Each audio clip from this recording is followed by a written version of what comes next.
Hello. Sorry about that. Hello, everybody. Thank you for joining us again, 2 nights in a row. Um, if people who are watching, if you could just let us know if the sound is okay, you can hear us, and the background music is the fun not too loud. I'll pop that on. Okay, so tonight we've got artist Chelsea Darlington with us. So Chelsea, do you want to tell us a little bit about yourself? Hi. So I'm a second year in now in Glyndŵr. And yeah, I just want to do art to make people feel something and hopefully help people in the future. Great. So just tell us a little bit about your journey so far. So you're the second year. How Yeah. did you come about sort of getting to become a second year? So I did art in school and I did it in college as well. And then I feel like, especially because I'm a girl, I got forced into mathematics and physics because there's not enough people in those. So I just ended up on the wrong path and I wasn't happy. So I took a bit of a break and went traveling, went to see all the famous paintings and was like, okay, this is actually a possibility. So That's amazing. So where did you go traveling? I did interrailing. So we Oh, went okay. just all around Europe. Oh, Yeah. nice. So what was your Yeah. favourite part of that? The food is great. Food, food over art always. Yeah. So yeah, it sounds good. That's something I've always fancied having a go at doing. Never got around to doing it, but it sounds great. I think we'll definitely come back and touch on that later on with your travels and stuff like that. So what we'll do is we'll switch screens now, and so we can see what you've got hiding in the back, and also have a little sort of deep dive into your Instagram account. Okay. Check if I press the right buttons. There we go. So there we go. So and there we are with the Instagram account as well. So I'll click on these, and then as we go through, if you can see those, then just tell us a little bit about this. So this is the famous piece that we heard about last time. We had Winston on with the collaboration. Yeah, this was our first one that we did together. Okay. So it was a bit nerve-wracking because obviously I wanted to sort of make sure the work I produced was good enough, but then because you don't know what he's doing, you don't know what sort of if it's going to match, if the join in the middle is going to fit. Okay. But Winston uses like a massive big paintbrush, and I use things I can find. So it's quite interesting how I got similar. We both got these similar marks, but made with different materials. All right. Okay. So you don't actually use brushes in the conventional sense. No, so I'll use some, but especially when I'm finishing off, I just find what I can and use them just to get different marks, really. Interesting. Great. So what was the process behind this in terms of was you completely blind? Was it completely blind? Like Winston did one piece, you did the other, and then it came together after? Yeah, and we made sure we didn't post anything online about what we were doing, so we literally had no idea. And how long So did it? Sorry. I was just going to say it's really quite exciting, but also nerve-wracking. I can imagine. Yeah. So how long did it take you? How long did you have to do this? Was it like a week or something, or? Well, we started it over Easter, thinking that we could then go in the studios, but they got shut. So, took us with some finishes in like a day, but it took me about 5 days probably. Okay. Yeah. And then we just have to wait. Yeah, it's a really cool result. Really cool. Really interesting that two different artists can come up with such a final piece. It's really interesting. Yeah. So, do you want to tell us a little bit about this one? So this was just like a digital sketch.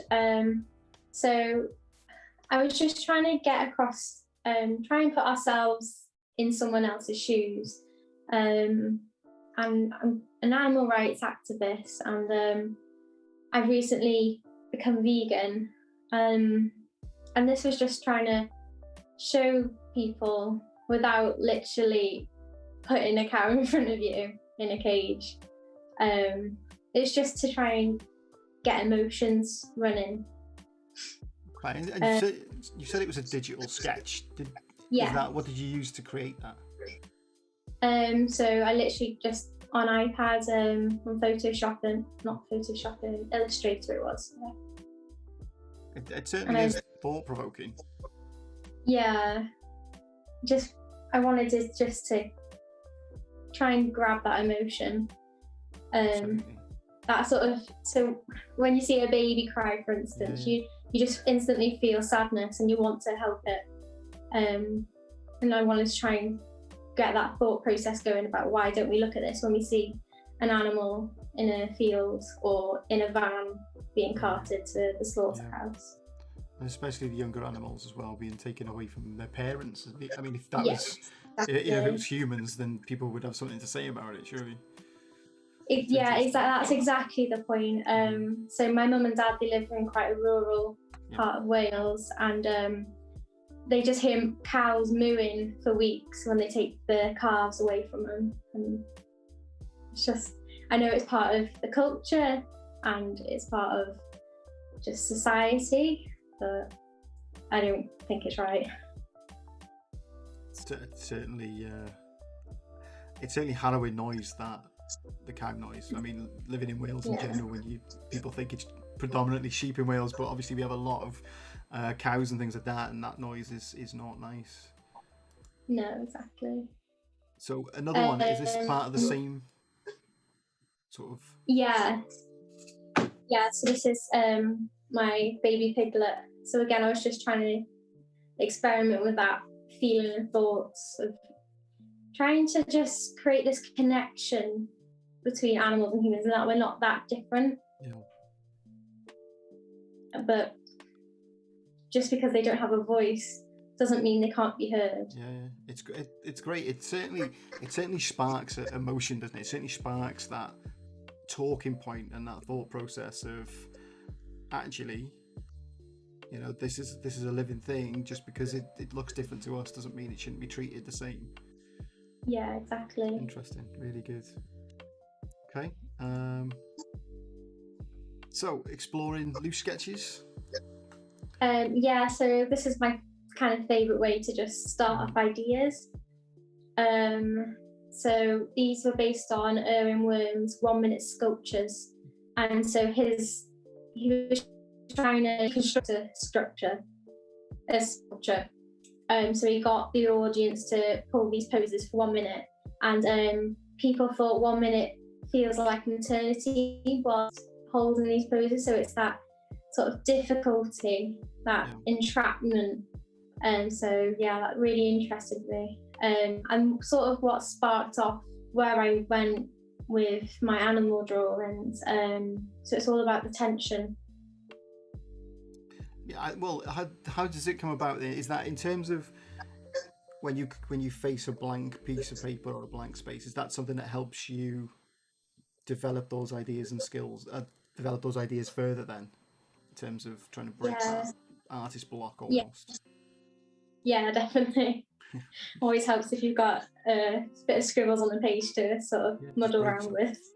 Breaks up that page somewhat.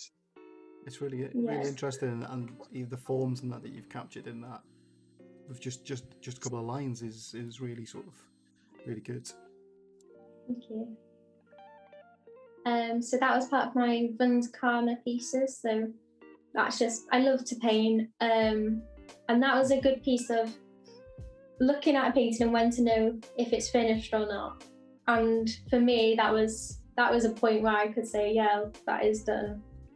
It was in its own, that one. So when I do paintings, I do like to do more than one at once, just so then you can get different ideas. So for this one in particular piece, it was finished, whereas in another, I went and explored a different aspect of the image. That's a question that we've come around a few times, especially when we've been talking to painters over the last few weeks, is at what point do you think it's finished? Yeah. That's quite difficult. But if you know that it's finished, and it's it is really atmospheric. What Winston's commented on there, really atmospheric, and the colours really sort of work well together. The sort of browns and the blues, and Yeah, I through the went through a years? phase of just using like yellow and blue, and then it went to brown and blue, and now it's just very much like tonal, like skin tonal. Oh, Yeah, it's it's quite funny to interesting, see how that it process. goes. Yeah. Great. So this was about we did still life as our first module this year, and this was basically me in my blue chair that throughout lockdown, I just literally had a snooze every day, and it was my comfort. Yeah. So yeah, I just used to stare out the window, watching the world go by, and then fall asleep eventually. So this is basically a piece of just like when you get like a block when you can't think. Yeah, that's interesting in terms of, you know, just watching the world go by and looking out the window. Does that inspire you, or do you get any inspiration from that, or is that just like a meditative process? Or I daydream a lot, so it's just part of finding inspiration, I guess. But I do it all the time, so even if I'm queuing like in a shop or in a car, I quite enjoy it, like seeing everyone around me, how they're reacting to the same situation that we're in. It just fascinates me. People watching, it's a good pastime. Yeah. Seeing how the world moves and reacts to things. It's certainly interesting. And I think that piece there really captures lockdown for a lot of people. Just being able to sit in a chair and pause for a moment. The whole world sort of paused for a moment. Yeah, exactly. So we've got a couple of things in the chat. Kiss My Nacho says hello again. They were here yesterday. And Rhubarb has put, what is your favourite colour? Orange. There we go. We haven't even had any orange yet, have we? So. Yeah, my tutor in the first year asked me that question, and he said, "But you don't wear much orange." Yeah, it's interesting. But, yeah. So that was part of Wunderkammer, that one there. That was just like a photo montage. So I did that on Adobe Sketch. And yeah, it was just loads of photos I've taken over like the last year in lockdown, and I just merged them together. So you've mentioned Wunderkammer a few times. Do you want to just let people who are watching know what that is? Oh, okay. So it's a Cabinet of Curiosities. Okay. And that was our second module, which was really, really fun to do. And a few from our second year have made their own exhibition on it, which is really interesting. Because I've got that link next to show, haven't we? So. Yeah. So basically, it's just, for me, it was just putting everything that was in my brain, all my memories that were in my phone, and I was just putting them on paper. And the significance of the onion is carried on throughout my work in different forms. It's certainly interesting. What was the software you said you used on that again? Was it Photoshop? Adobe Sketch, I want to say. Oh, okay. I can find the real thing somewhere. No, it's fine. Because it's interesting. A lot of artists now, using iPads and Apple Pencils and things to get ideas down and create artwork as well. Because we've had that conversation about digital art and traditional art as well over the last few weeks. Yeah, it's a really great way, especially for painting, to actually get the image straight there for you to then work with. But I do like to just sketch and then paint as well. But yeah, it's a helpful tool. So in this is the Artist Minds 2021 page. So this is a collective of all your students putting an exhibition together within the art school as well, which has been tricky over lockdown to be able to use a space, but you have been able to do it, haven't you? So yeah, it's been fantastic. And these are yours at the top, are they? Yeah. So especially for Wunderkammer, I found using found objects really helpful to start off the process of making art. Yeah. I notice even like when I'm making tea at night, just chopping up vegetables and the different shapes and forms they have. So yeah, I just use vegetable skins and pieces that I could find in the recycling. Anything's useful. That's really interesting, because that, that you can just, that you see stuff all the time as images and artwork, and it's a really sort of cool skill to have. So yeah, I got told off one bonfire night because I was taking photos of the smoke in the sky rather than the fireworks. But yeah. So because you've used onions throughout, about for a couple of images. Yeah. Was there why did I use them? Yeah, pretty much. Yeah. That was... So basically, it was just mainly the layers. Okay. So it's quite a nice metaphor for like layers of meaning in your work, but as literal layers of skin, and it's also protective, the layers as well. And yeah, Ali was saying how it's a bit like Shrek, like Donkey and Shrek talking about onions of layers. Because I'm looking at this piece, I really like this piece. This was one that stood out for me when we were talking about this before the stream, in terms of how you got this sort of light in here, and it almost makes it look like it's on fire. Yeah, definitely. That was just pure luck, really. I wasn't aiming to get the light reflection like that, but it worked really nicely. You missed a trick there. It was intentional. I meant to do that. It was like I planned it, and I'd done all my research and developed it, and you've got to do the bake-off scenario. Yeah, I meant to do that. Yeah, exactly. Just genius. So, if anyone's interested in the exhibition, it's Artist Mind 2021. You search for that on Instagram. And there's all the other students' work in there, and no doubt we'll try and get some of those on as guests. I know I've spotted a few in there already that we've spoken to. There's some cool TVs you've got in there. So definitely check that out. And then if we'll jump back in, and then we'll ask what you're going to do for us this evening. So let's go. So this evening, I'm going to start by putting a ground on that one, so that's just like a background base. And then I've got a few ideas in my sketchbook that I'm going to try, and if I get bored, I'll move to that one, and if I get bored of that, I'll move to that one. Okay. And that's just my process. I do it till I've run out of ideas. Well, that's certainly an interesting way of working. I think we spoke to a digital artist last night, and she said a similar thing, that she likes to jump between different projects in order to keep the sort of flow going. Yeah, exactly. Keeping it fresh. Yeah. So, well, if you want to carry on, and we'll pester you, as we've coined the term "pester while you paint," or in your case, if you create some art, and we'll pester you as we go along and ask you questions. So, if anyone in the chat does have any questions, then certainly fire them this way, and we will ask those. I've got a massive list of questions to ask about your work in front of me that have been provided by the fine art staff. So we'll try and get through those as much as we can.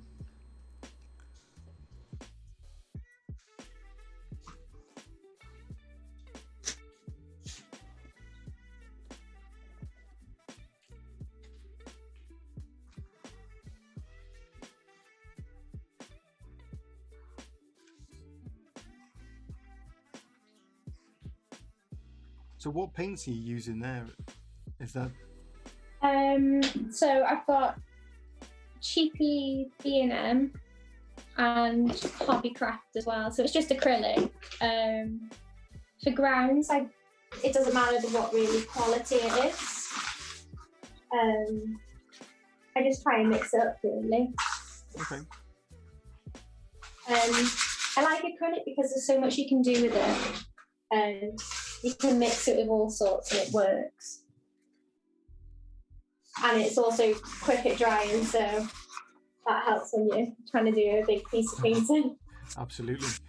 So we've had a couple of painters on, and they all mention about grounds and stuff. So for the people who have joined us, who are new to painting or whatever else, what do you mean by when you say grounds?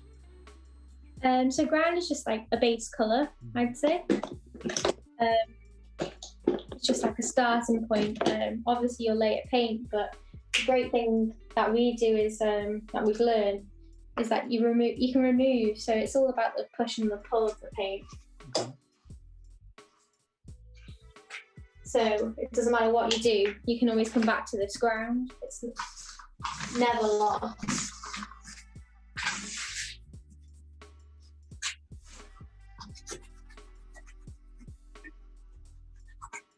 And in terms of brushes and things, you mentioned before that you use various different materials. Yeah. So what? So I tend to do my ground with just like a painter's brush, like house painter. can't think of the right word. A decorator. Yeah, decorator. And then I've even got like mascara brushes. That one's meant for pastels. I really like that one for like blending. Sponges, baby wipes are great for painting though. That's something I've never thought about using as a baby wipe for painting. Yeah, it's one of my favourites. Doing these streams with the fine art students, it's certainly been an eye opener, because I always, being from the digital side of things and using a Cintiq tablet and keyboard and mouse, you don't get to see this process. And you certainly, I would never have known that people were painting with baby wipes.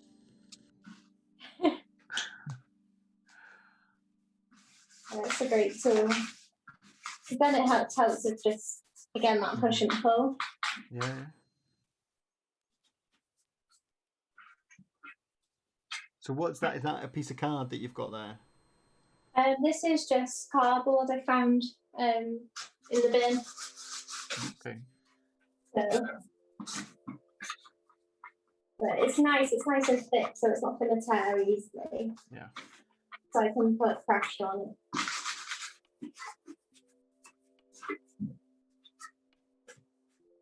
So I'm going to ask you. We'll ask a few questions about your sort of journey and how you became a fine art student at Glendale.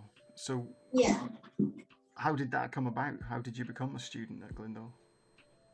You mentioned before about travelling, so it'd be really interesting to hear more about that story. So I got a job full time, because I was always told, you need to go to uni to do this. So I decided, no, all I need is money. I'll get any job, it's fine. So I did that, and then I realised I need to do something that I want to do for the rest of my life. And then I went travelling, and then I saw the painting. I was just like, if this is what I'm passionate about, there's always a chance in it as long as the passion's there. So I went Interrailing. Well, when I was 16 after GCSEs, I went to Australia travelling on my own. So that sparked off my want to go travelling really. And then we went Interrailing. So I went to Amsterdam, I went to Paris, to Berlin, Brussels, and it was just so fascinating. And then I applied to get in, and they let me in. It was quite a nice interview. We went for a tour, and I got back, and I just got offered a place. So it was one of the easiest things I've had to do. That sounds really good. I mean, so which one was your favourite city? Well, I loved Paris, but at the time I went, there was so much security around, and so you just didn't feel safe. Berlin was lovely, but it was just raining, so. It always puts a downer on things, doesn't it? It's raining. Yeah, exactly. The last time we got over to Amsterdam, it was glorious sun, and then the last day just absolutely bounced down and got soaked and sat on the plane soaking wet. That's an amazing city as well. Yeah. I feel like anyone can go there. But there's something nice about you. Well, there's something I don't know, magical about European cities in all of them really is the culture, the arts, everything that comes with it. Yeah, definitely. Did you manage to visit any museums or I say museums, galleries really? Yes, we went to I went to the Louvre in Paris and the artist squad as well. And then when we were in Amsterdam, we went to the Van Gogh collection and Rembrandt's and the Bodyworks as well. That was really interesting. Yeah, Bodyworks is amazing. We went to the one in Amsterdam. Is that the one in Amsterdam? Yeah. Yeah, that's quite thought-provoking in terms of the ethics behind it and also what's on show and stuff like that. It's certainly, yeah, definitely. It certainly is the flip side to the Damien Hirst cutting animals in half. Yeah. So it's the yeah, exactly. Yeah, but it's a fantastic exhibition. Really is. And they just opened one in London as well, I think. Or I say just, it's a couple of years ago now. Piccadilly. I want to say it's been Piccadilly. Where Ripley's Believe It or Not is, they've now opened one there as well. So if anyone's watching who hasn't been, it's certainly worth the trip. So in the chat, Rhubarb's, have you made work outside in the rain? Outside in the rain? Yeah. I haven't, but I have left work outside to weather. So just to see the effects that it would have. However, I live with my boyfriend, we rent, and he decided to have a bonfire a few weeks ago, and he saw my work and thought it was no good anymore. So is that because you left it outside to weather? Yeah, apparently that was it. Apparently, it was my fault because I left it outside. Okay, you can do with a sign that says "Do not touch." Exactly. It's not a good. It's not good. So, interrailing. Not at all. Interrailing sounds really fascinating, really good.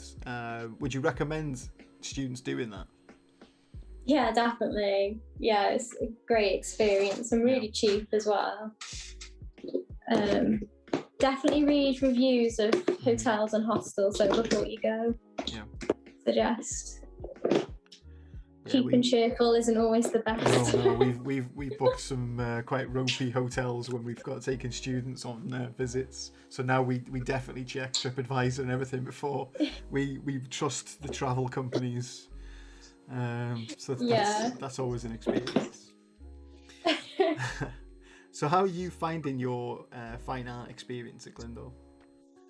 It's just fantastic. I love it there. Everyone's nice, and I feel like you can go in anyone's studio and everyone will welcome you. And the lecturers are lovely, and it's just the whole atmosphere around the place. And that's what sort of drew me to there when I was looking at unis. It's from the people I'm speaking to over the last few weeks, everybody's mentioned the same thing: the sense of community. And the ability to just walk up to people and chat and discuss art and work and things like that. And it sounds like a really great studio.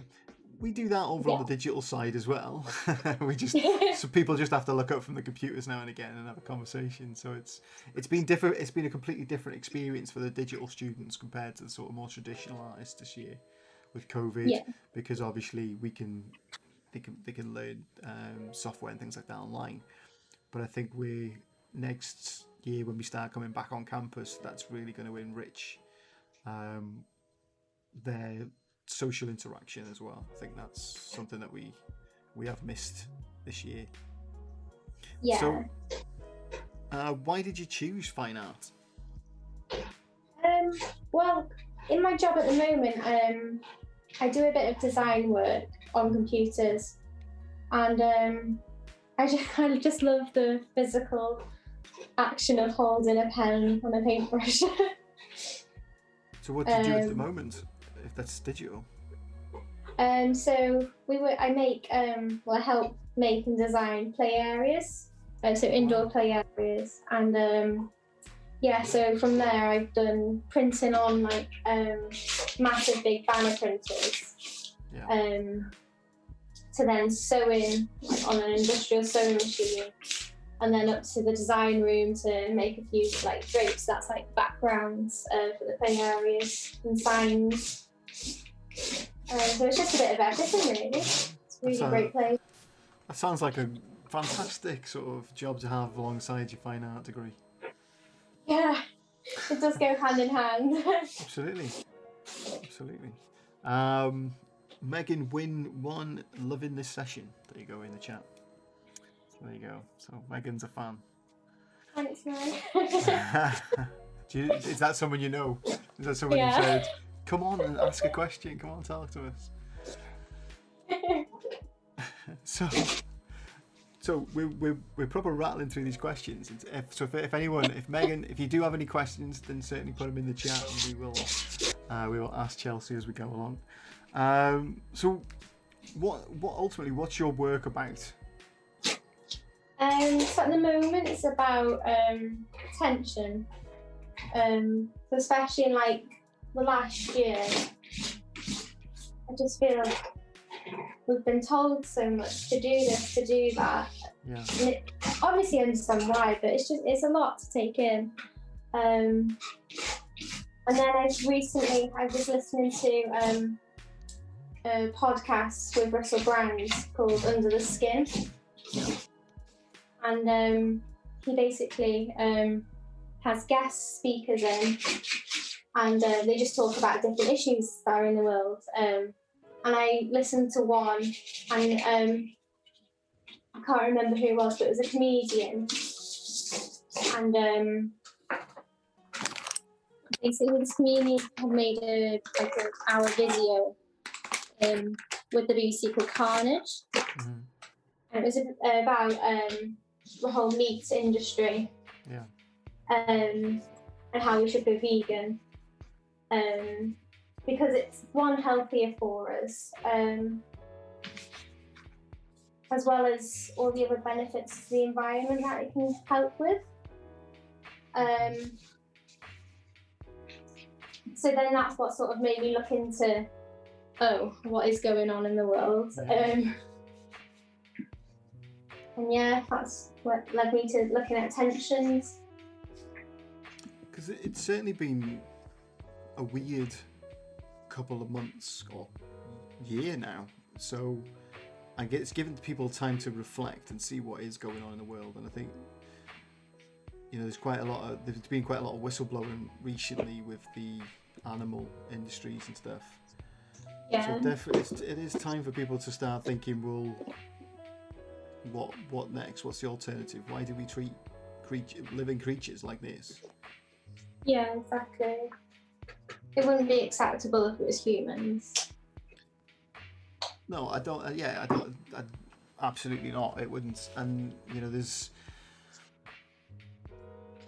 that's not. It's not to say that there is stuff going on with children and humans and things like that. But I mean, there's a voice there, isn't there? There's absolutely no voice when it comes to animals. Yeah, exactly. So it's interesting. We talked before, didn't we, the stream, and we talked about, and I've mentioned it before on the stream, about the Save Ralph. Animation.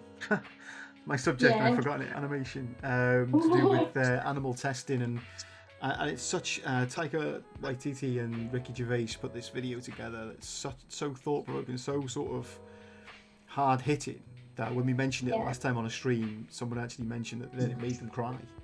So that's a bit like the Carnage one. So that pictures what life is like in 2060, and loads of people are just going around, and then it makes them cry. The thought that we used to eat meat, they can't imagine a world where we eat meat. So it was really interesting. Because there's a lot of stigma, I suppose, around people saying that, I'm vegan and things like that. The people instantly get this thing of, oh no, they're going to start telling me what to eat and all this sort of stuff. But I think it's Yeah. not about that. It's about what it's about listening and seeing. And if you believe that there's something that needs to change, then do something about it. And if you don't, then but at least educate yourself on what is happening through these processes. Yeah, exactly. Just awareness, isn't it? But yeah, I don't tell anyone they shouldn't eat this and shouldn't eat that. But don't tell me what I should be eating at the same time. True, yeah, absolutely. So the piece you're currently working on at the moment, are you still using the paints or have you moved on to something else? So yeah, I tend to just stick with acrylic. I have started experimenting, like using food with the acrylic. So I've got like these are just carrot peelings, and it's just the textures that they make. Yeah. So it's quite nice to actually get your hands on with it. That's interesting, using vegetables and stuff for texture. Because we talked about oil paints and things like that before, trying to get texture into your work. Yeah, I'll give anything a go. Experimentation, and that's the university experience, is having that sort of ability, a safe space to be creative, experiment and try new things. And even if it is sellotaping a banana to my office wall, that one of the fine art lecturers did. And I think it's still there. Yeah, it is absolutely, but it is still there. I think that's what started COVID, probably. It's ground zero. But yeah, so in terms of the piece that you're making now, what where did the idea or the concept come from? How have you arrived at the point of? I'm trying to with paint is try and create tension with it, like different methods of applying it. So the subject matter isn't really that important to me. If it comes out, it comes out. If it doesn't, that's fine. It's mainly what the paint does whilst it's on the paper. So normally I work at my nan's while I'm working at home, but they've got no signal, so I've had to move it here. But when I moved it here, it was raining, so that's why the paper's all crumpled. But again, that just adds to the actual overall effect of it.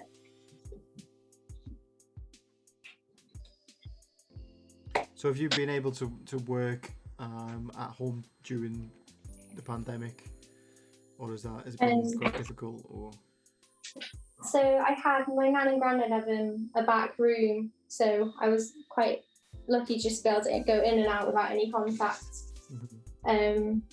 Because I would work at home, but I've got two small cats which just like to be in everything. Yeah, we've noticed doing online lessons this year, a huge influx on cat bombings. Or sort of like people's cameras just going down because the cats attacked it or whatever else. Yeah, yeah, exactly. It's not the best situation. I can imagine when you're working with your baby wipes and stuff that the cats are loving that. Yeah, they just like to be in everything, and then I've just got paint all over the house. So Rhubarb's put in the chat, that sounds like a very good idea, a great way to store bananas. Yeah. So you heard it here, folks. Get your bananas, get a reel of gaffer tape and start sticking them to your wall. Yeah.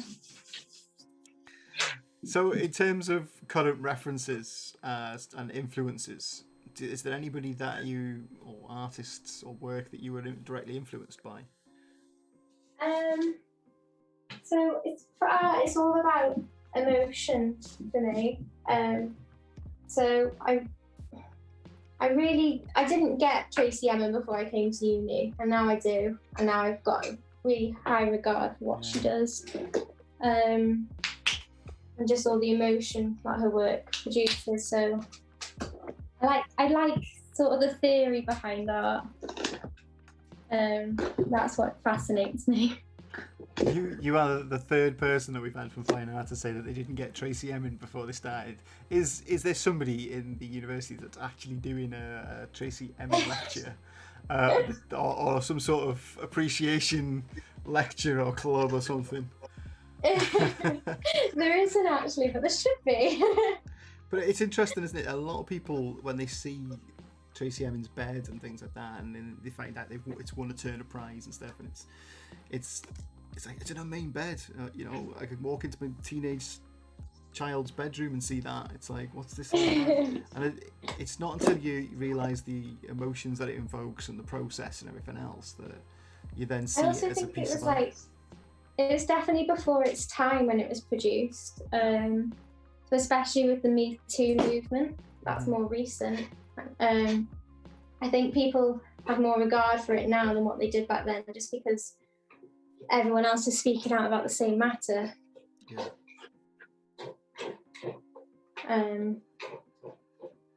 So yeah, it's nice. It's nice to see the power of it.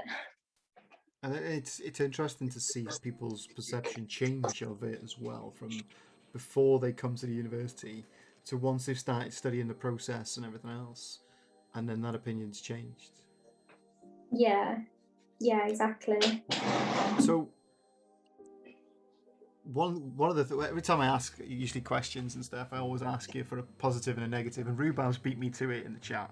So they're asking, what is your least favourite artist and why? Or which is your least favourite artist? It's a tricky one, that, isn't it? In case you offend somebody.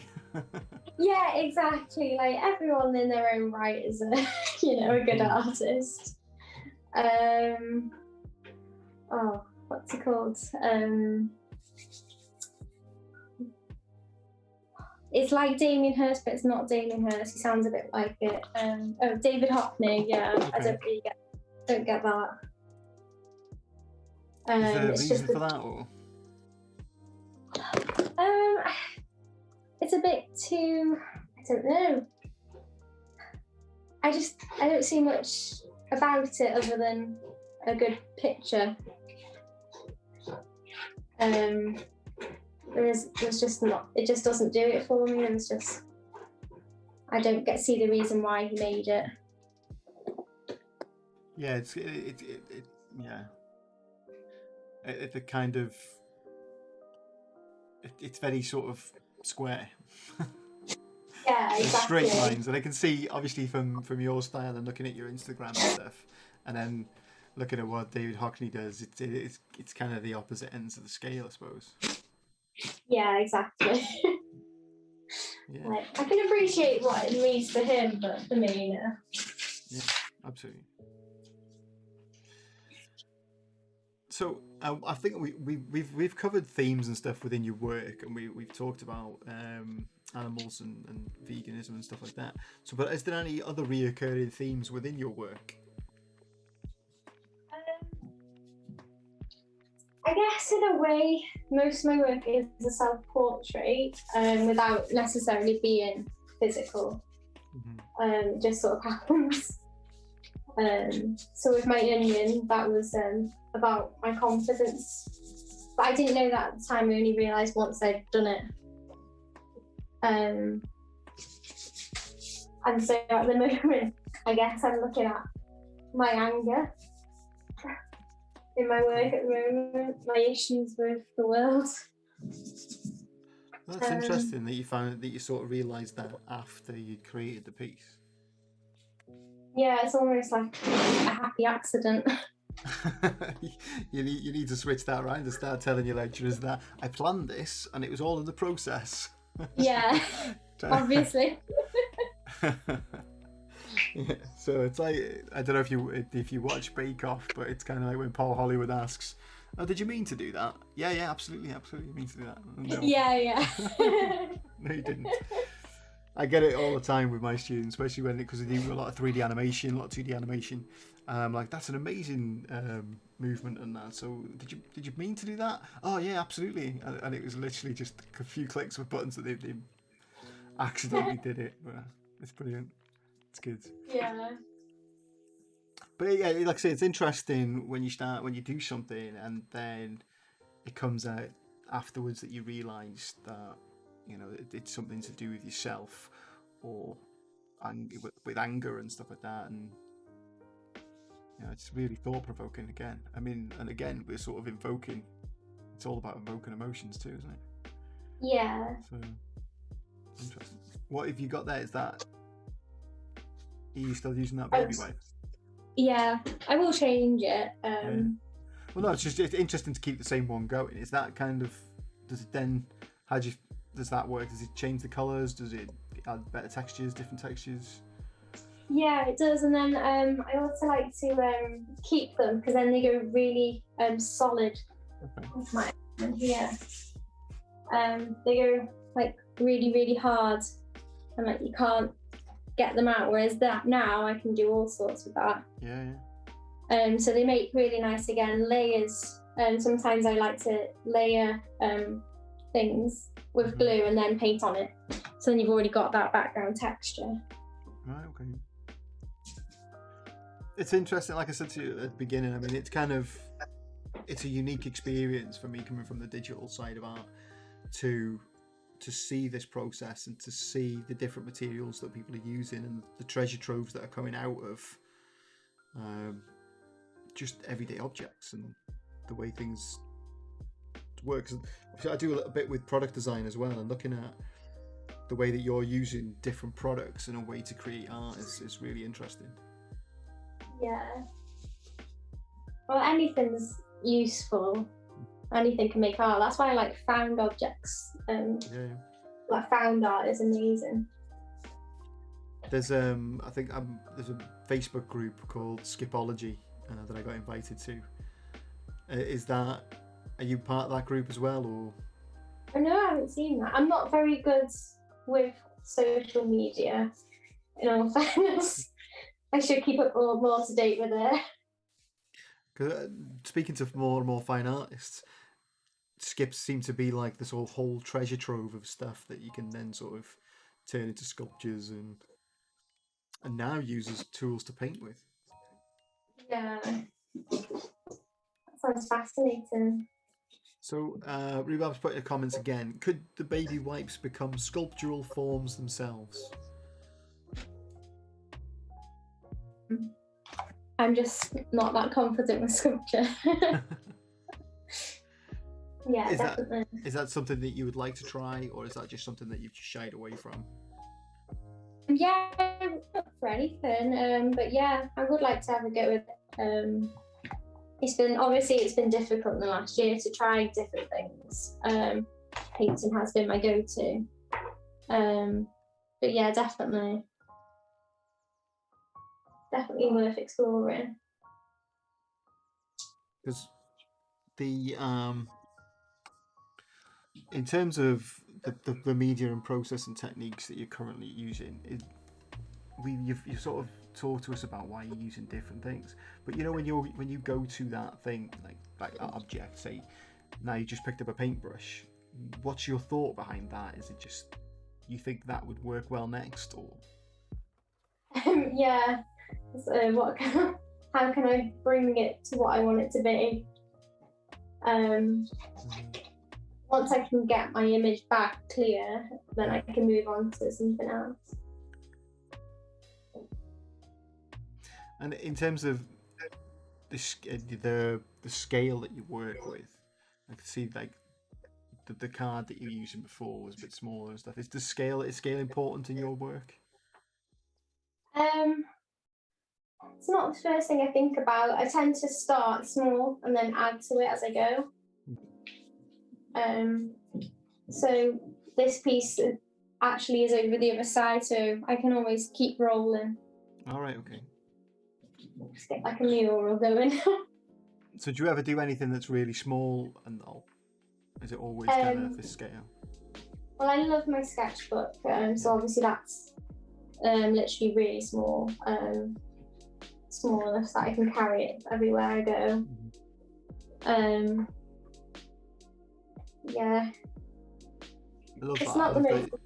That's something that I champion all students to do, is carry a sketchbook around constantly. Is just have it attached to yourself. Yeah, exactly. I'm gonna challenge the product design students to create some sort of product that is gonna allow me to attach sketchbooks to everybody that comes into the university. You just walk around with a sketchbook and a pen or a pencil. Just jot things down or collect things. Inspiration.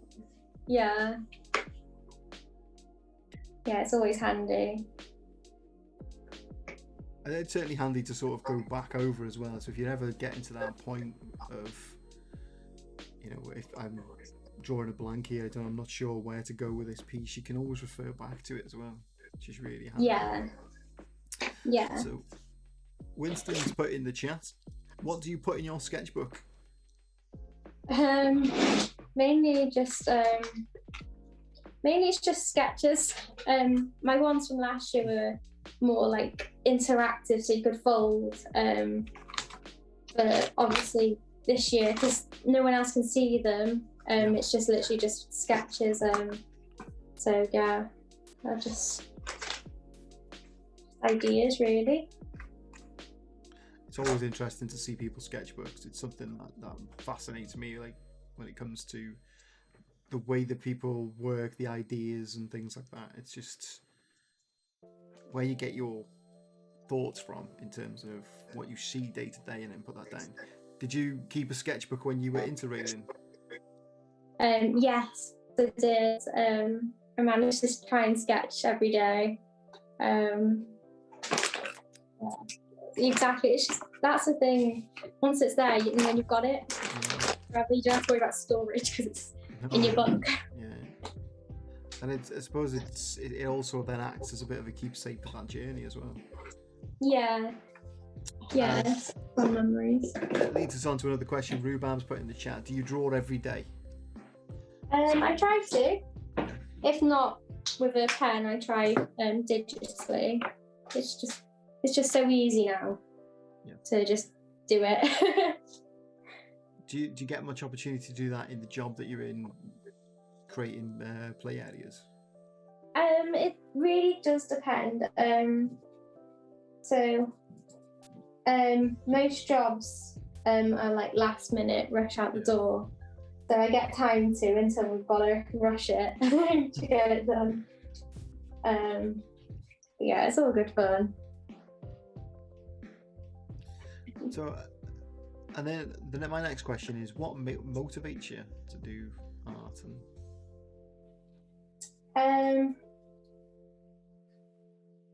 It's a tough one. It's just relaxing, I guess.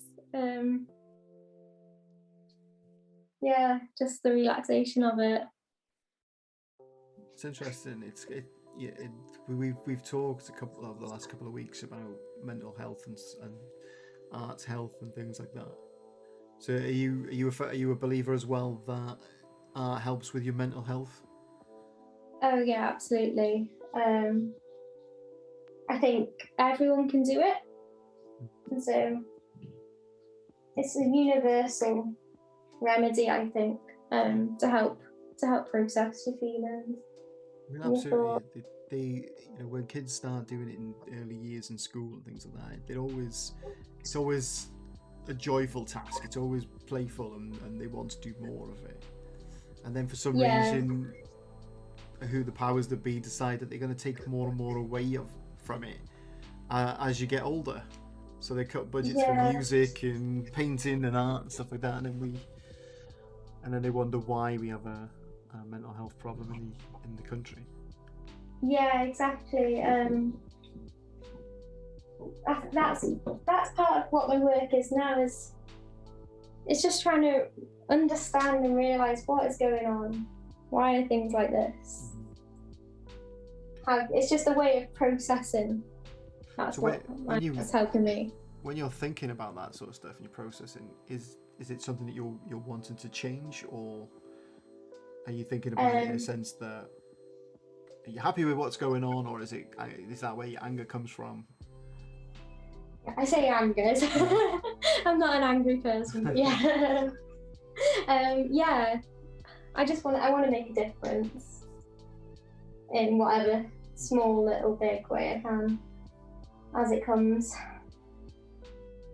It's always interesting to sort of talk about things like that in terms of like mental health and everything else, and things that are going on within the country, because I've always seen art quite closely linked to politics and people's political views and things like that, because it's usually the first thing that comes out with street art or banners or whatever else, or art movements and things. It's kind of interesting.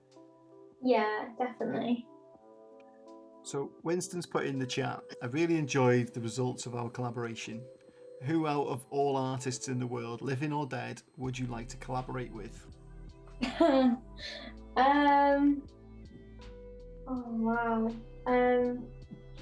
Well, I love the scale of Jenny Savile, so it'd be amazing to just not maybe collaborate, maybe just to see how she achieves what she does. Is there any particular piece of Jenny Savile's that you really like, or? It's just mainly her style. I can't pick just the one. I just love her scale, so I'd like to experience that.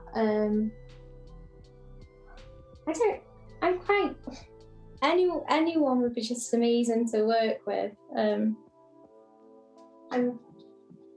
quite happy to learn from anyone.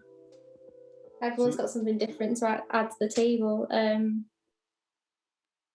So does collaboration play a big part for you then? Is that something that you're constantly wanting to do?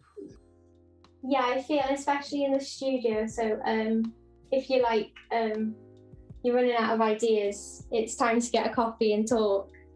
So it's just that community feeling. Absolutely, communication is absolutely key to everything that we do as humans, I think. So we've got another question in the chat from Kiss My Artichoke. Does being vegan impact your choices when it comes to art materials? Yes, obviously. I'll try and go for the most sustainable, environmental and animal loving product possible. So yeah, I just always check the ingredients, check the labels, check how it's produced.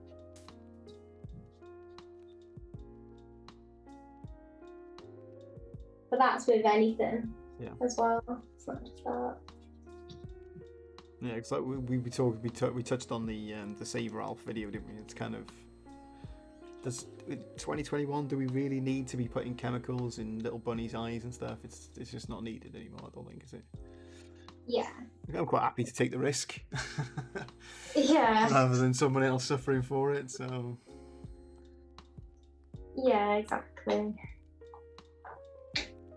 But things take time to change. Absolutely. I've noticed you keep looking down. Have you got a reference there that you're working from? Oh yeah, it's just my sketchbook. Are we allowed to see what you're working from? Or is that a surprise? So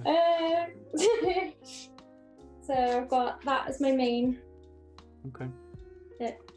But obviously it will change as it goes. Yeah.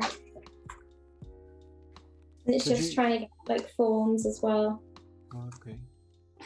So do you find that you'll start with one reference and then switch to another and then try and incorporate the two together? Yeah, definitely. Definitely. That's such an interesting way of working. And so something that I constantly saying to designers, is come up with 3 ideas and then start putting them together. Because if you got 3 okay ideas and then you start merging them together, you could come out with one amazing idea. Yeah, exactly. And you're not just limited then. It's just a really nice way of working. That's how I mainly work in my job as well. As so obviously you get clients and what they want. And so I tend to do 3 different ones, then they pick which one they like the best, and then I do something else based on what I've already done as the final thing. I've just noticed you using those baby whips, and it's an absolutely amazing result that comes from those. it's just a nice way to blend it, really. Yeah. Is there any particular one? Is it kind of like just like a normal baby wipe? Yeah. So it's not like a particular brand or anything that you use? No. No, it's just as it comes. Yeah. It's just fascinating. So, Winston's put in the chat, do you prefer figurative painting? I guess another issue is that everyone likes figurative, like everyone that's not an artist likes figurative paintings. They like to be able to see what you're doing. So Yeah, because we had that conversation again before the stream about posting work on Instagram. Because you were saying that when you tell people you're an artist and then they look at your work, and then they were expecting something like, I don't know, Madonna on the Rocks or something like that, or some Mona Lisa, or like something that's really intricately painted. Yeah. And it is from a non, like I suppose a non artist point of view, it's kind of, I don't know, it's difficult, isn't it, when you put your heart and soul into a piece. Yeah. And it's got meaning and it evokes emotion and everything else. That you're worried about putting it out there on Instagram because someone thinks it's not the Sistine Chapel. It's kind of... Yeah, exactly. I really don't think you should be scared about putting your work out there at all, because I think just what you're doing right now is amazing. And now what you've come up with. I mean, we've been doing this now an hour and 5 minutes. Oh wow. And that's gone quick. It has gone quick, and what you've put together in that space of time is brilliant. Thank you. Yeah, I'm just never happy with it. So the mantra of the artist. I know, yeah. So you showed us your sketchbook, and we've now seen this come to life in front of us now. So how has this body of work evolved? Where did the inspiration for this come from? Or so it's sort of more than just this one. So obviously I've looked at the Minotaur with Winston, and that is about a creature that was created out of our involvement with animals. Obviously it's all Greek mythological. Yeah. But it's also a warning, I find. And so this creature that was created through our own fault was then banished. So it's that punishment that we have for our own actions and our own mistakes. And then obviously it's just, I'm also looking at this integration with animal rights and how we can portray that. And this one here is just about being just trapped, I guess. Wow. We've got a couple of questions in the chat again. Winston's put, are you precious of your work, or do you have times of deconstructing your work? Yeah. Once it's done, I take a photo and then that's it, then gone forever. It doesn't last too long. So how's that going to work then when you come to do an exhibition? I know, yeah. There's going to be an exhibition of photographs. That was the problem with my Wunderkammer. I was meant to put it in uni, and I've actually lost the work that I've done. It's on the bonfire. It could actually be. It could actually be. He just hasn't told me he's too scared.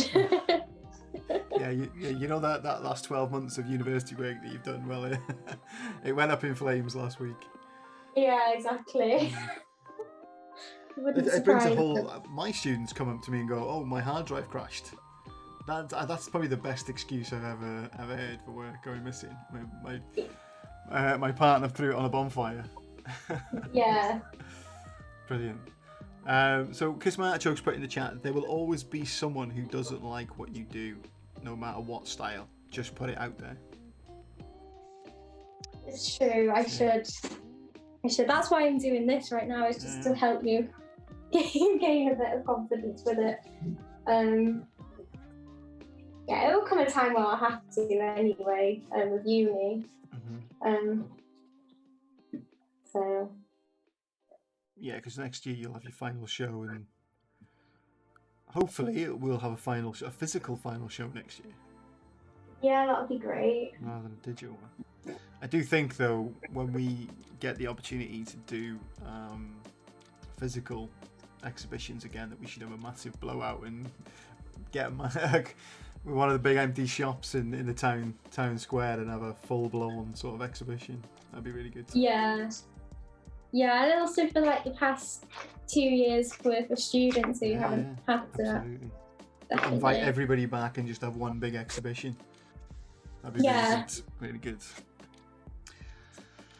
So if anyone's watching now who's knows of an empty shop that we can have for a bit, get in touch. Yeah, definitely. So, well, as your work's evolved, has there been any surprises along the way? Good or bad surprises? Yeah, so the paper that I got it because it can just keep rolling for 25 meters. Okay. But it's not the best quality, so it is written. But again, it doesn't matter too much to me. Right. So what have you just picked up now? What's that? Is that? So this is just a plastic bag. Okay. With packaging. Yeah. And what will you do with that when you're finished? With this actual bag. Is that going to be another? Yeah, I'll just keep it. It's just a tool. Yeah. It's like throwing away a paintbrush, I guess.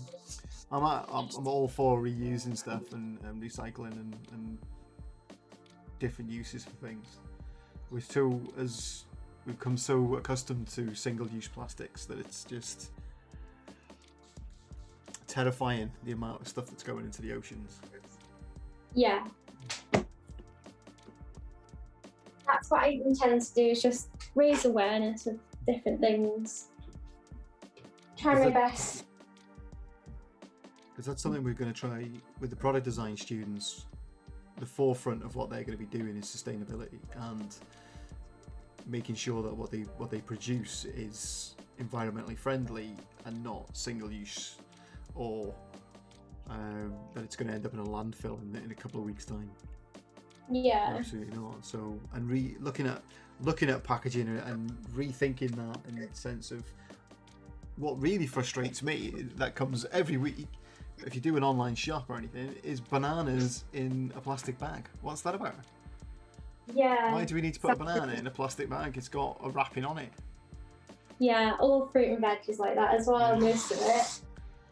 Yeah, so I'm not. But I'm a bit savvy with mine. It's actually also cheaper just to pick up the singly picked ones as well. Yeah. So. Yeah, just walking around the supermarkets and seeing how much stuff is unnecessarily wrapped in plastic. It's just sad.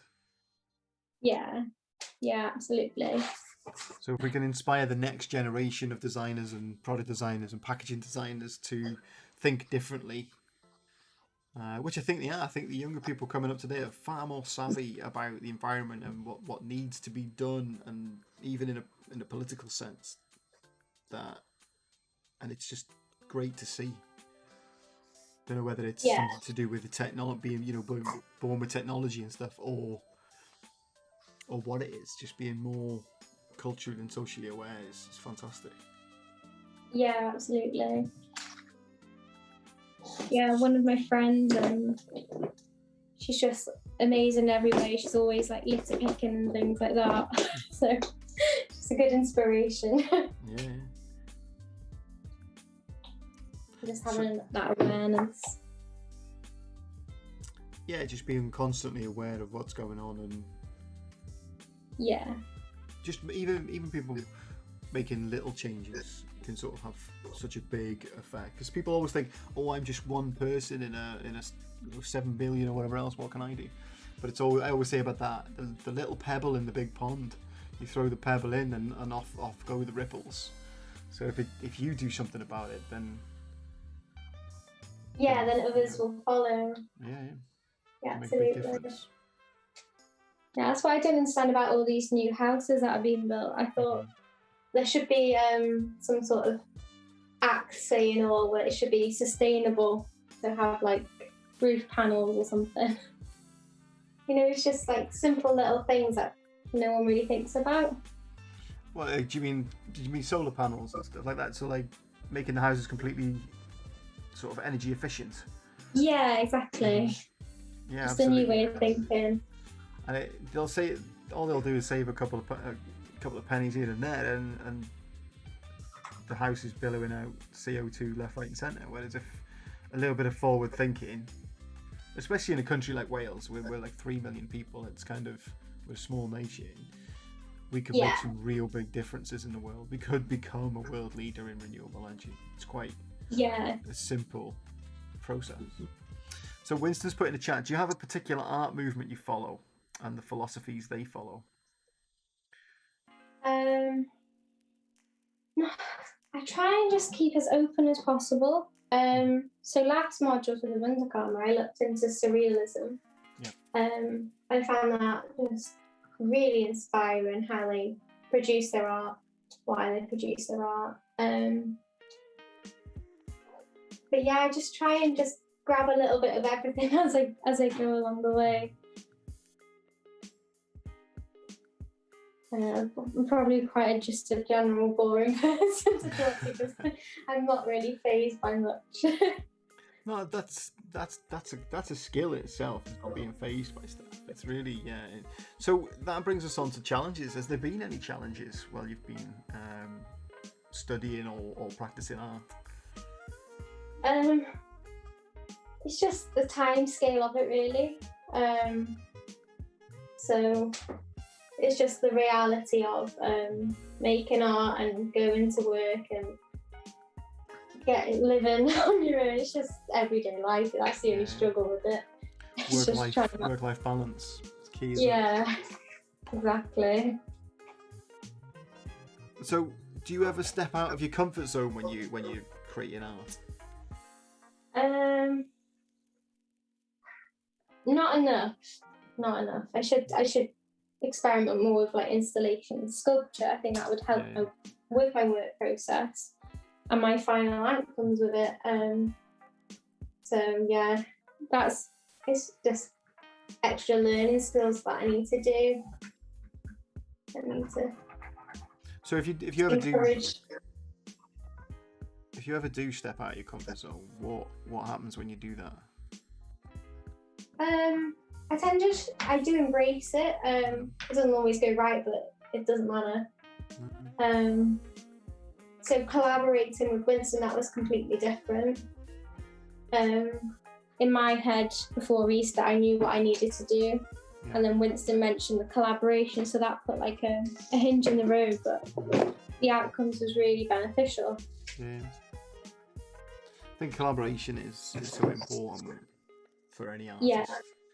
Just learning from each other and stuff. So Winston is again, but did you look into the philosophers the surrealists followed?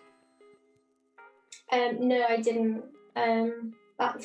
I save all my research time for summer, and I've got.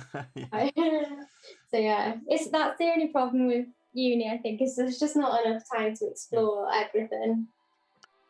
No, absolutely. What we do is we kind of give you that pebble in the lake that sparks that inspiration and knowledge for you to then take that forward and continue your learning throughout the rest of your life. Yeah, I don't think any artist will tell you that they're always learning something new. They're always doing something, or they're learning a new process. Or even now, I've been teaching quite a number of years, and there's still stuff I learn every day. still new things that you pick up. There's still, Yeah.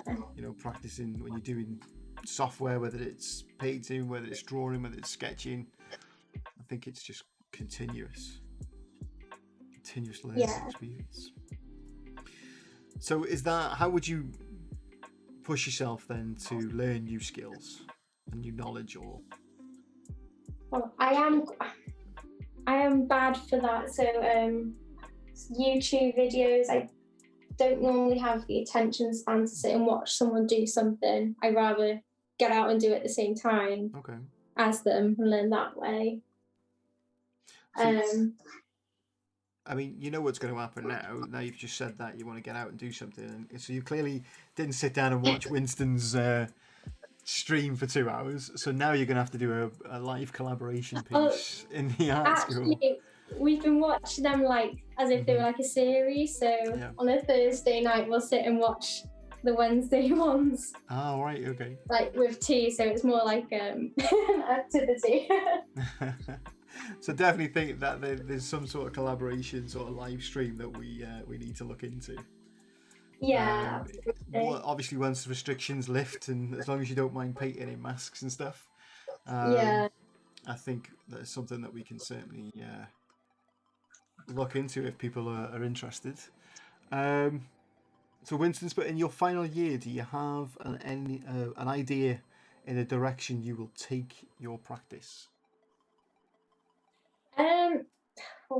I suppose I need to go big while I can.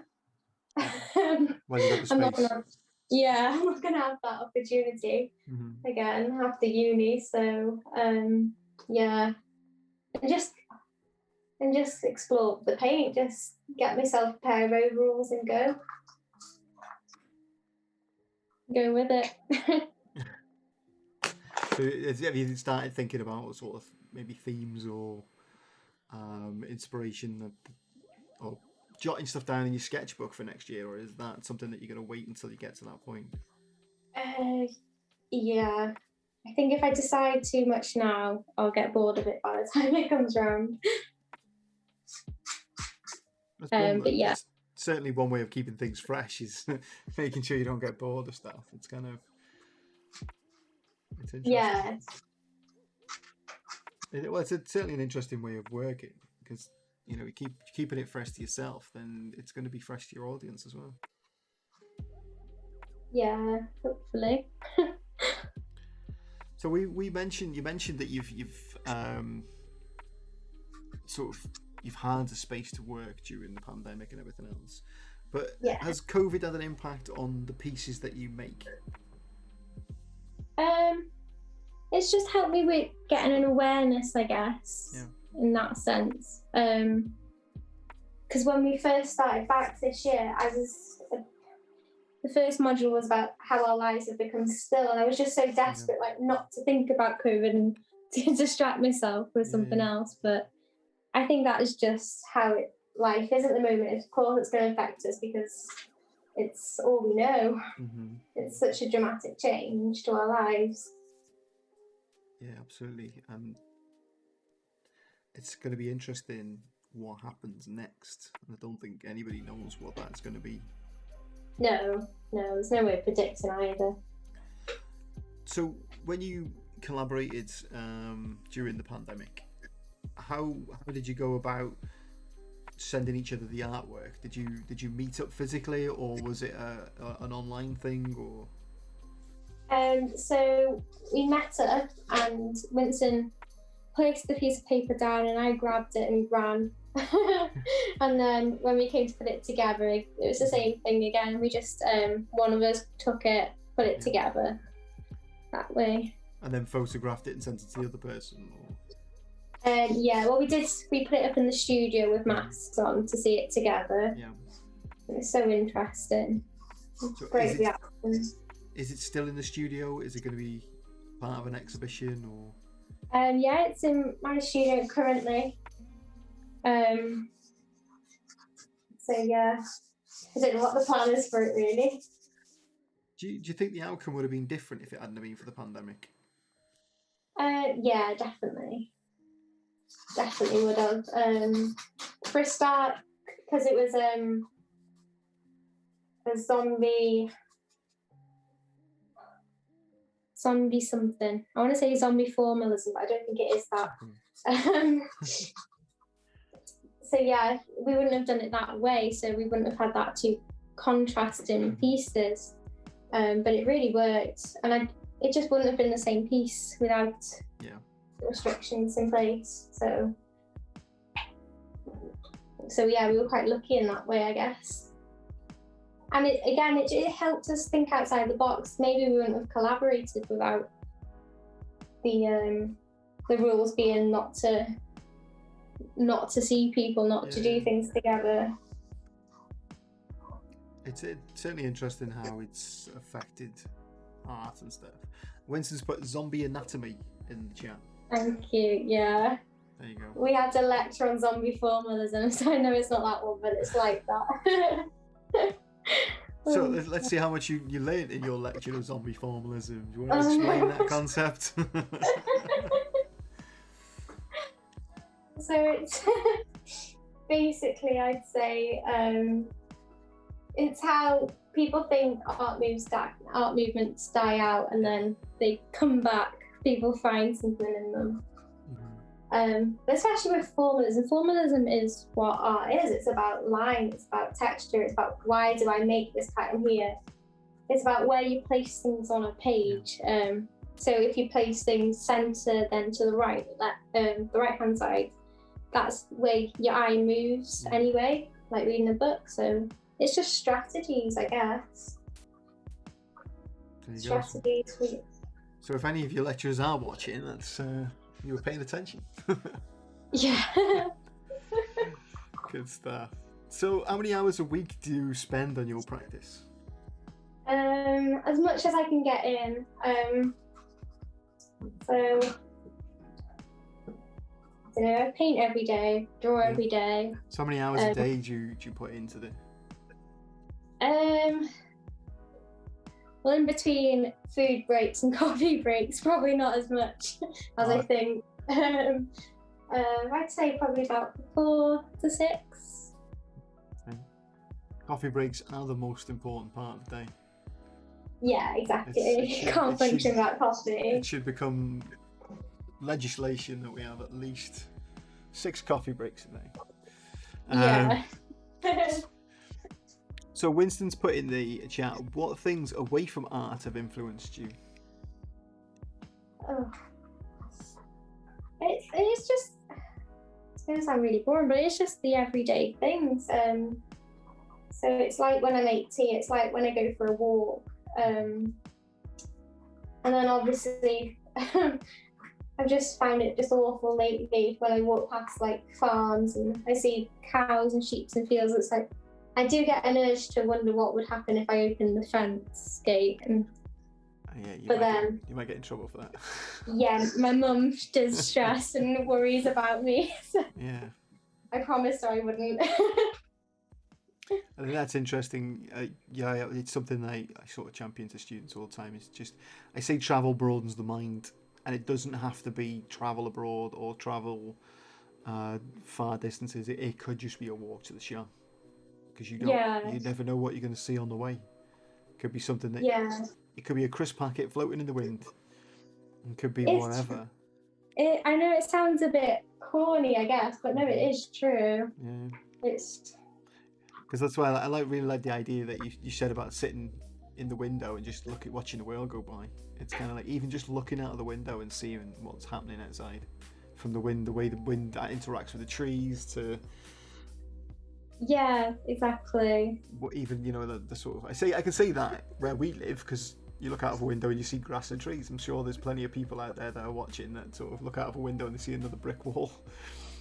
Yeah. So we are very lucky where we live, I think, especially being able to go out for a walk and be influenced by that sort of stuff. Yeah, exactly. But yeah, and living where we do, there is a lot of farms. Yeah, which is great because it's how people make a living. I'm not condemning it. And it's a hard job being a farmer, but it's a tough one. It's our heritage, but It's I suppose. So in terms of, I think Winston asked this question earlier on about deconstructing your work, but when a piece does go wrong, what strategies, if any, do you have to manage the challenges of that? So I tend to leave it and then come back to it a few days or weeks later. Or I tend to put glazes on it as well. So I use like acrylic inks. Okay. So then that again is just pushing it back, and then pulling it back forward, and then seeing what you've got. It's just a nice layer, a smoke screen almost. Absolutely. And again, I mean, we are now up to about an hour and a half, and I think within the last 25 minutes, the piece that you've created is fantastic. It's like you can see it straight away. Is that what? Can we see the reference that you're looking at? Or? Oh wow, okay. That's really interesting. Yeah. This is about an artist. I can't pronounce his name correctly. He's from Hong Kong, called Zhang Enli. Okay. And when he was a student, he just drew what he saw and painted what he saw, and he painted the butcher's working, but he did it for a very different reason to why I'm doing it. Yeah. He did it because he loves meat, and it's the job of the butcher. Yeah. And what it would be to be the butcher of the meat rather than the meat on the table. So he felt like he was the meat on the table, and one day he will be the butcher. Right. But I'm taking it as the animal is now the butcher, and I'd like to think that they wouldn't try and butcher us. I'd hope to see some, like, he puts the knife down and just sits instead of works.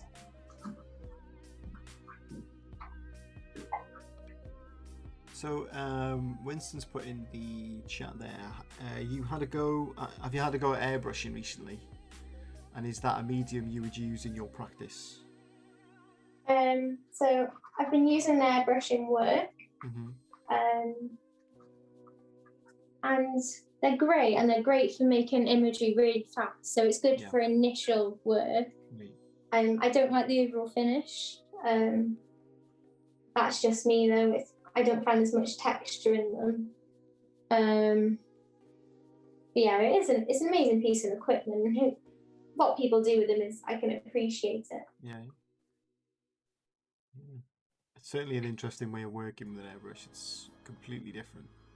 Yeah. We can paint it with brushes and stuff. So, but yeah.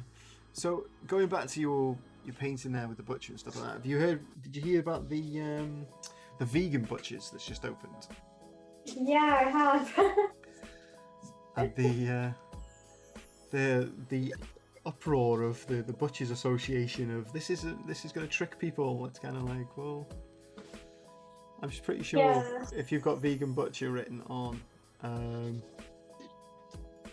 big sign outside, people are going to know what it is. Yeah, exactly. So I don't know what they're thinking about that. And I think it's good because it will get people to open their mind up to alternative foods as well. I think maybe if you call it something different, people will go, oh, I'm not going to bother with that. That's for vegans, that's not me. Winston's asking, have you read Animal Farm? Yeah, a long time ago. Yeah.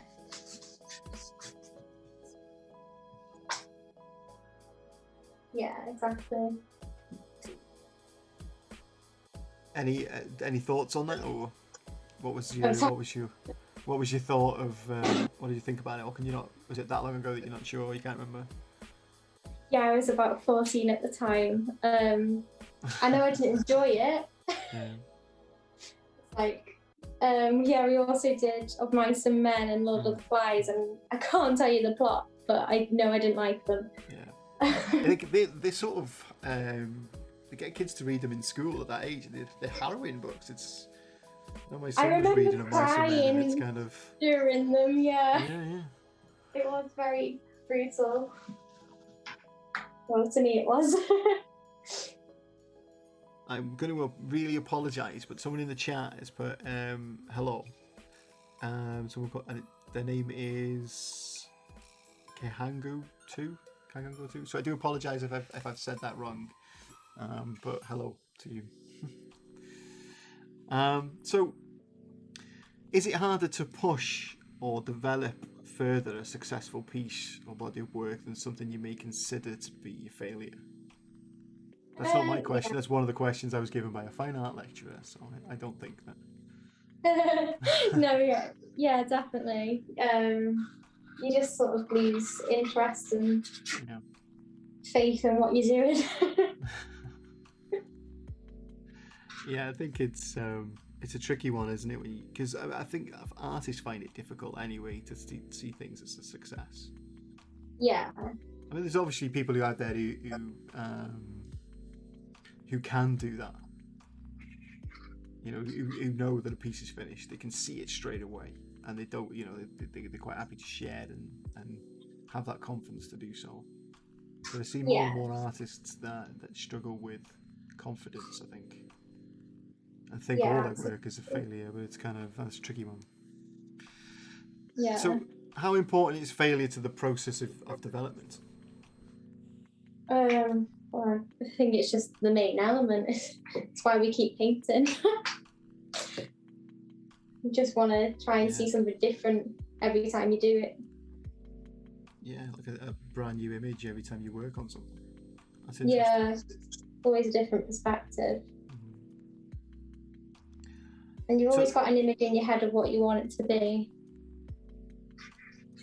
And it never becomes that image. If that image doesn't come out of your head, though, how do you find that difficult? Do you find that frustrating, or?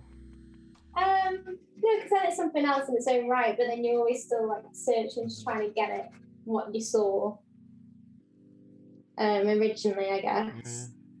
But then that's when the work evolves, and then you move on to something else to look at. Because from my perspective, in terms of digital art and stuff like that, and design and whatever and whatnot we do, you have this image in your head, and it's so frustrating if you can't get it exactly right on the page. And I think that's the nice thing about fine art, is that you get to see that piece evolving into something else for outside of what it looks like in your brain, and it's it's a really nice way of looking at it. So, question in the chat. I am just starting out painting, and I wanted to see how others do it. Any tips? So, any tips to someone just starting out painting? Well, for me, it's just there isn't any right or wrongs. It's whatever you want it to be. So, and you can even make your own paint. You can just use flour and water and food coloring. You know, you don't even have to buy the real artist paint that they sell. So, just give it a go. See what happens. So I think, you know, what you've done this evening, and the message that's coming from what you're doing is, you can go out there, find any canvas. It doesn't have to be the official sort of piece of canvas board or whatever you buy, paint brushes and all that sort of stuff. It can be anything. It's just a case of having a go and trying to get your ideas out there. Yeah. And done. There is no right and wrongs to it. I think if someone's starting out who wants to be like, I don't know, the next Da Vinci or Michelangelo or one of the Renaissance paintings, you know, it's kind of, you know, you might want to think about starting and having a bit of fun with it, and just getting something out and do it, like, and just experimenting. I think that's the key for any. It's already been done as well, so you've got to think, like, what have you got to add? Why is it important that you paint? Yeah, absolutely. But you've got to enjoy it. I hate pencils. I can't stand the noise they make when they go to the paper. so I don't use them. So yeah, you just got to find what's right for you. So I hope that answered your question. They have put, because I was really famously bad at names, and especially Twitch with usernames has just really frazzled my brain. So I do apologise that I got your name wrong earlier on, and they've tried to spell it out for me as well. Is it Kagio? Please, if I again, if I've got that wrong, then I do apologise. But they put thank you in the chat as well, so no problem. So any other questions, then certainly add them to the chat and we will ask them. We've probably got about 20 minutes or so left tonight's stream.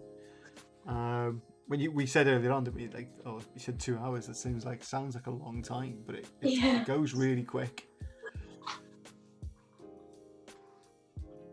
So we talked a little bit about failure there. So what do you consider success in your work?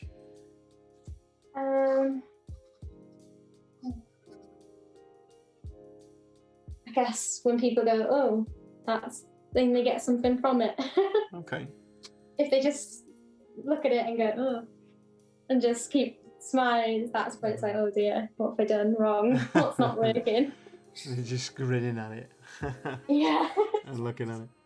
And to follow that question on, what does compromise look like? Compromise is saying, I guess it's finished, when obviously there's always something you can do to it. Yeah. So Winston's put in the chat, is aesthetic important to you and your conversation you are having with your audience? I'd like to say no, but I think it is obviously a factor for me. But I just find that is what social media is. It's all about having this front. Whereas if you see like my Microsoft Teams, it's completely different. I'll put anything on that. But again, no one really can see that. So yeah.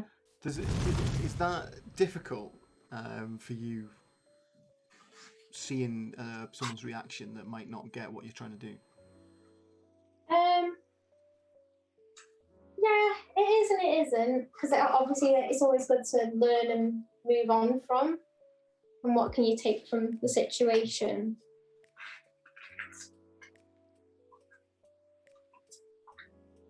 Well, while you were talking, we just had a new follow come in. So I do thank you for the follow. And I again famously got your name wrong. So I do appreciate the follow. So I'll try it again. Kagio. So thank you. Sarah's so bad with names. And one of the questions I've got written down here is, do you experience happy accidents? Yeah. I think we've well and truly established that happy accidents goes hand in hand with everything that you do. Yeah. But you then got to. So this is going to be your sort of challenge now. To next time a happy accident occurs, it's like, yeah, I meant to do that. It's part of the process. I researched it, I developed it, and that's what.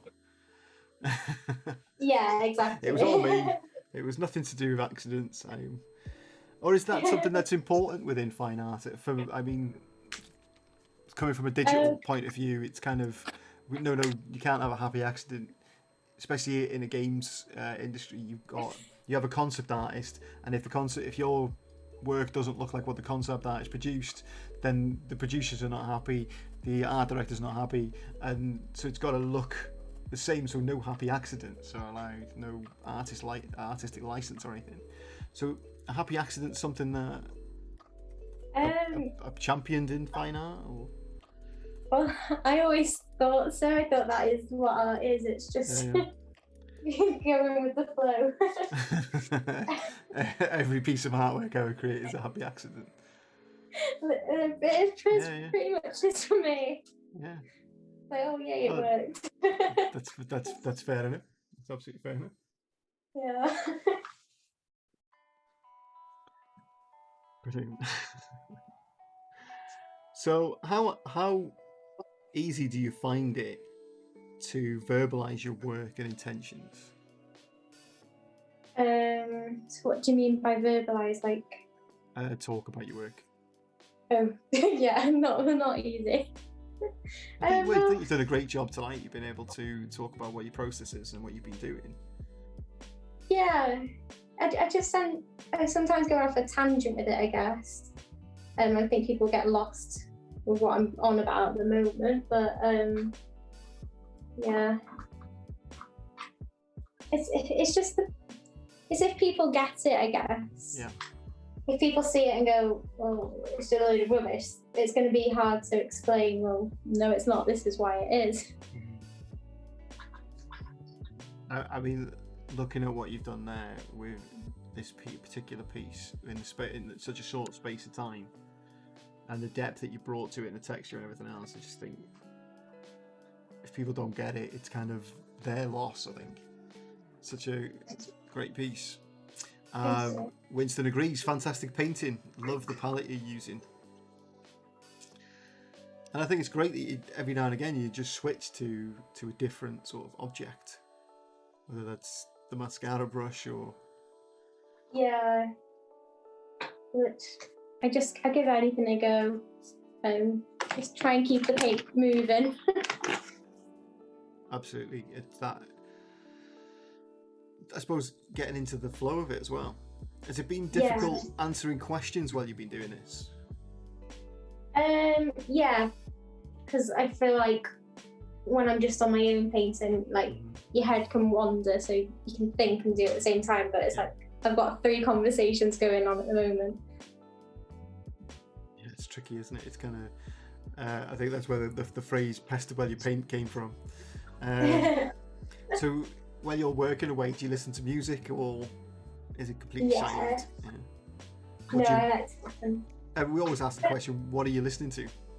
It really does change my mood. So I like this. It's like French, Italian, Spanish coffee house music. Okay. So that's just quite chilled. And then sometimes I like indie, sometimes I like rock. Depends what I want from the paint, I guess. Usually, when someone mentions rock or metal in a stream, the chat goes off now and again with the odd emote and stuff. But I don't think we've got the metal following this evening. But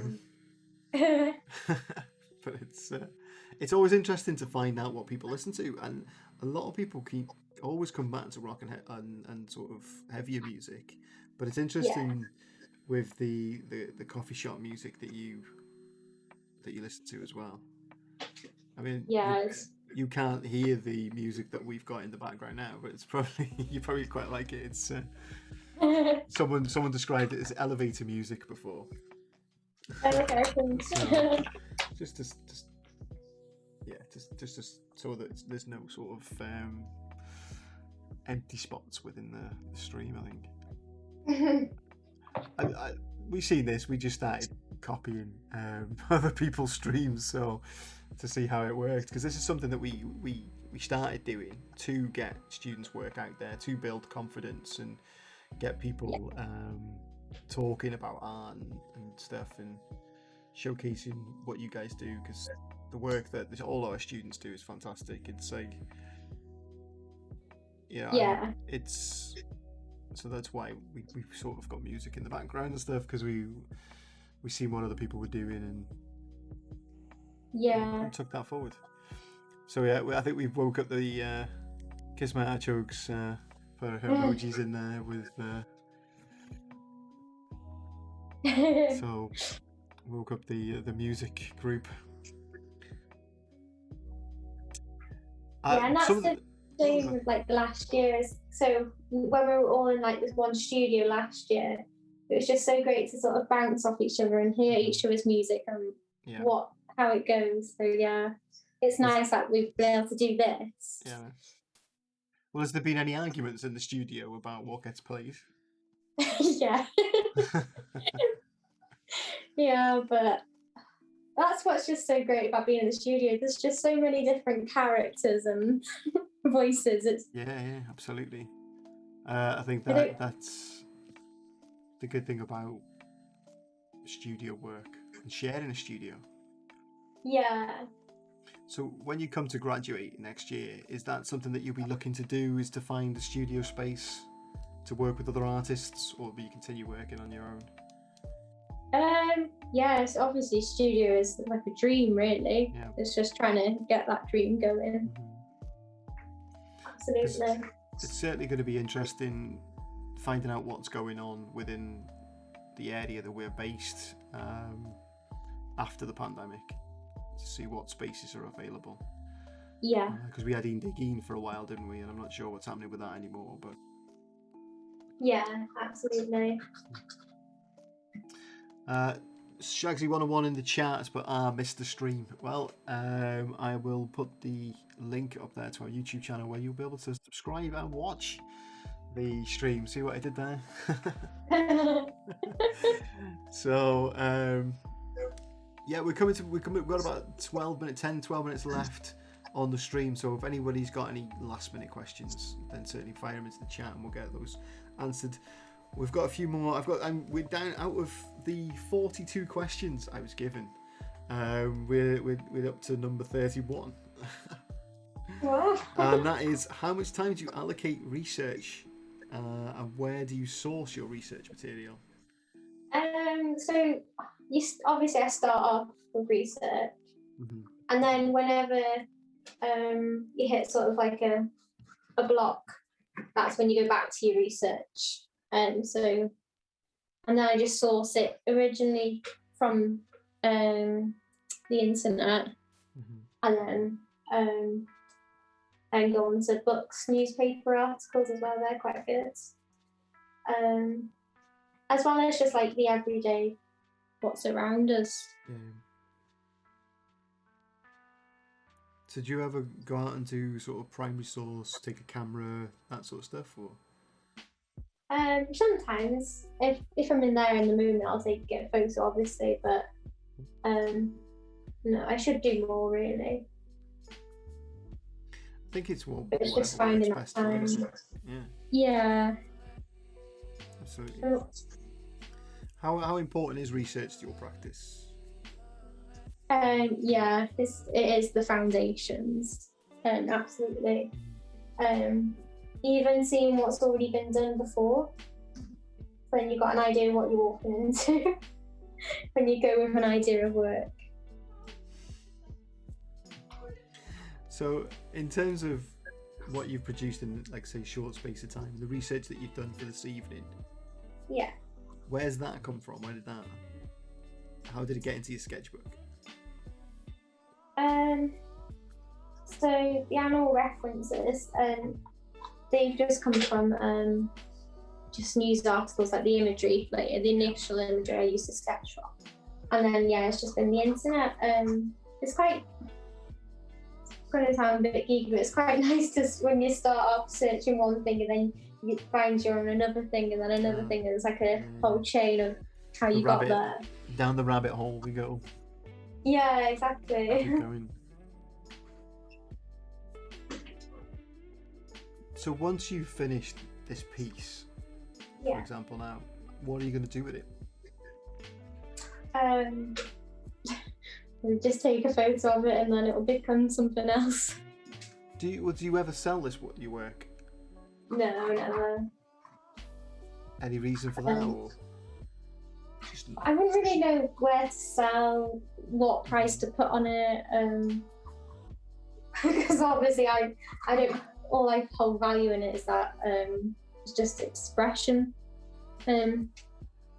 especially for the modules as well. Is it doing what I want it to do, what I want it to say? So when it comes to sort of submitting your work for assessment, do you just submit the photographs, or? Yeah, just submit all the photographs, all the research.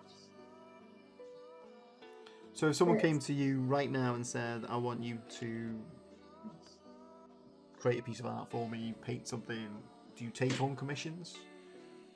I do. I am bad for getting quite bored though. But yeah, I'll do something. I'll probably say yes. Well, I find it hard to say no. So, well, we talked to Winston a few weeks ago about sort of auctioning artwork off and stuff. I yeah. think, especially the piece that you've just done there, the two pieces that you've done there, would be really interesting for you not to put them on the bonfire or repurpose them for anything else. But Yeah, I've got to be careful. It's short-lived. I think we should definitely put together some sort of charity auction or something like that. That'd be interesting to see. And even I would be sad if you did repurpose these, because it'd be also cool to do an exhibition based on our Twitch streams. So we've done, I think this is our ninth stream. So if we got a piece of work from everybody, we've either got one big charity auction or an exhibition. So yeah, that's a nice idea actually. So just, if you are going to take a picture of it and get rid of it, then maybe take a good high resolution picture that we can at least get printed out quite large. And we know where to get it printed because you've got massive printers in work. Yeah, exactly. You can have big banners printed. Yeah. Yeah, I'm really lucky with how I work. They're great. They do let me trial things out every now and then. So like a new type of media, which is always fun. So if someone wanted to commission you to do something, how would be the best way to get in touch with you? It'd be through your Instagram? Yeah, through Instagram and then go from there. So your Instagram details are at the top of the screen. We are coming to sort of about 5 minutes left now of the stream. So if anyone's got any last minute questions, do feel free to fire them into the chat. I think at this point now, we're getting to the point where we're coming to the end. I think, how long would you say that how much more time would you spend on these pieces?